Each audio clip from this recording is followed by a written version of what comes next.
Halo, Assalamualaikum warahmatullahi wabarakatuh. Perkenalkan, nama saya Muhammad Adinol dengan NIM 201010137, Prodi Ilkom kelas C. Sini saya akan menjelaskan tentang naming. Yang pertama, apa itu naming? Name service atau naming merupakan layanan penamaan yang berfungsi untuk menyimpan naming konteks yang menyediakan mekanisme dan struktur penamaan objek itu sendiri. Contohnya, Domain Name Service atau DNS.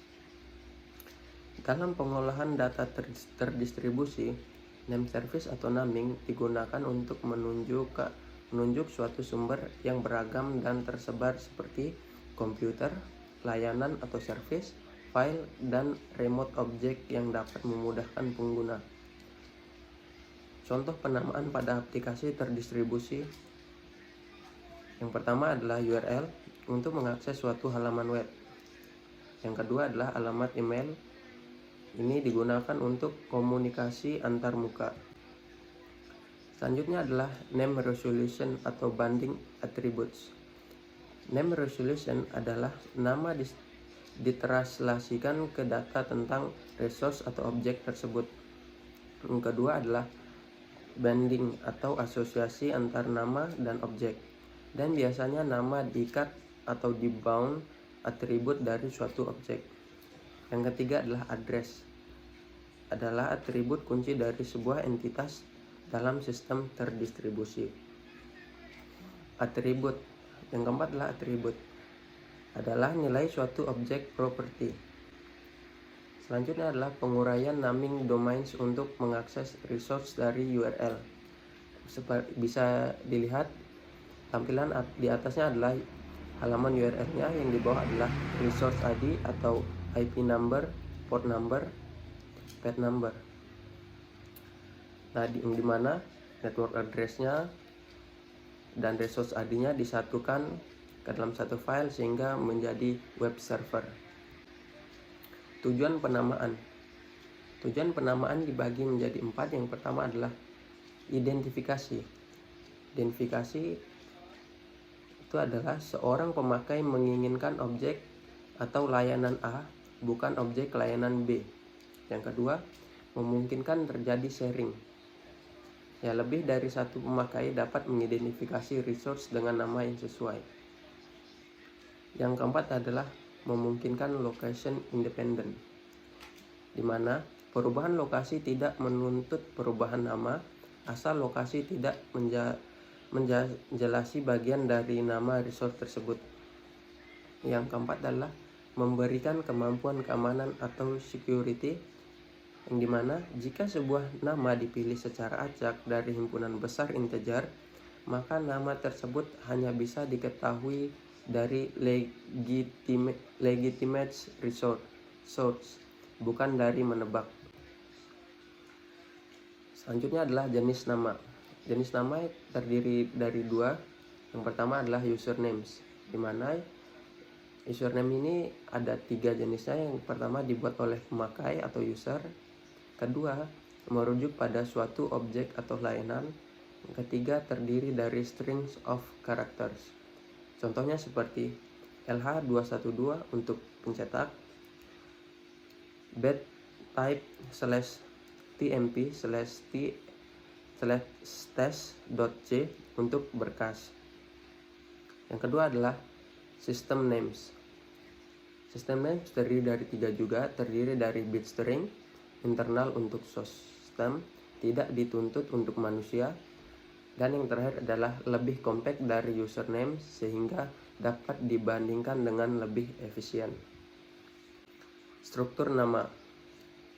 Ada beberapa struktur nama dalam sistem terdistribusi, antara lain yang pertama adalah primitive atau flat names, atau unique identifier, atau yang bisa disingkat dengan UIDs.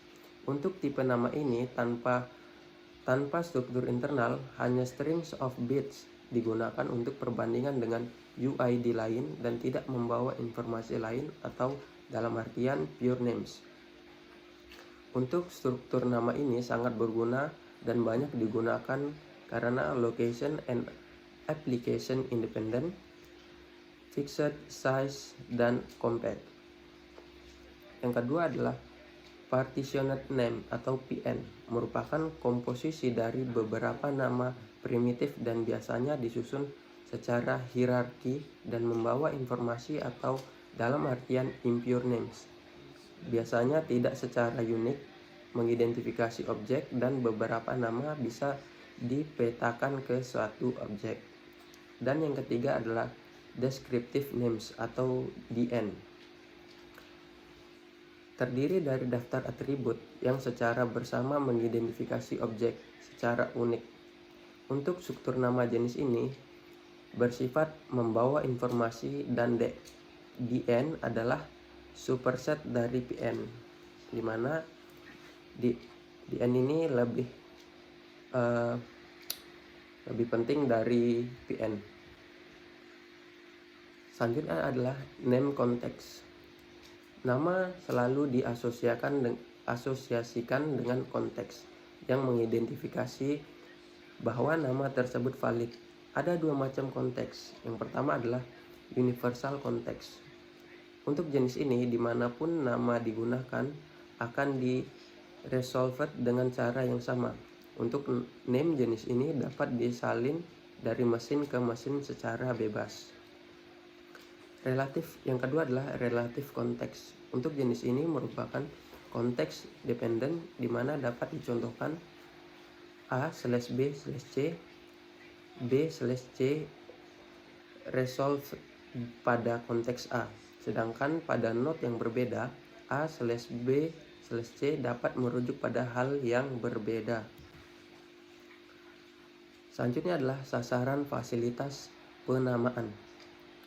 Sasaran yang ingin dicapai dalam penamaan adalah efisiensi, karena fasilitas penamaan merupakan dasar pada sistem terdistribusi dan digunakan secara terus-menerus. Yang kedua, terdistribusi. Bayangkan jika UIDs ditampilkan atau dioperasikan oleh centralized generator, maka yang terjadi adalah bottleneck dan node tempat generator tersebut mengalami kegagalan. Yang ketiga, terlihat seperti global space, tidak tergantung konektivitas, topologi, dan lokasi objek. Yang keempat adalah mendukung pemetaan satu, many antara nama dan objek. Hal ini memungkinkan untuk multicast. Nah, yang kelima, mendukung dynamic relocation of object. Jika objek atau proses potensial untuk mobile atau berpindah-pindah, jadi diperlukan dynamic binding antara nama dan alamat, antara alamat dan rute.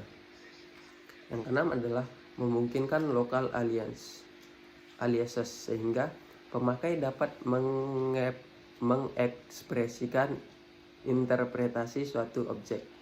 Hal ini tentu saja diperlukan pemetaan antara aliases dan full names. Oke, sekian dari saya, Muhammad Adinol. Lebih dan kurangnya saya mohon maaf.